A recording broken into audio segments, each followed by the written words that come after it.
Ramai tanya, mengapa kita perlu menjalankan terapi punggung secara rutin? Terapi punggung dapat merangsangkan dua jaringan meridian tubuh yang terpenting, iaitu tumai dan kandung kemih. Meridian tumai berjalan di sepanjang tulang belakang, maka terapi di tumai dapat mengurangkan nyeri leher dan pinggang. Meridian tumai juga dikenali sebagai laut energi panas, dapat membantu mengatasi masalah ketidaksuburan sperma yang disebabkan oleh kekurangan yang energi.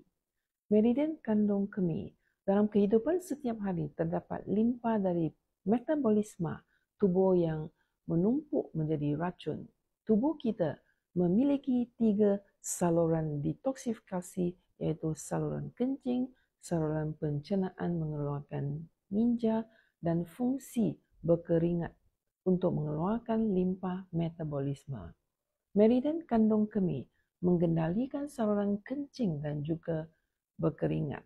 Gejala awal penyumbatan meridian kandung kemih meliputi kesulitan buang air kecil, produksi urin yang sedikit, urgensi buang air kecil dan frekuensi buang air kecil yang sangat tinggi. Ia juga akan menyebabkan peningkatan berat badan, kebengkakan tubuh dan kepala pusing.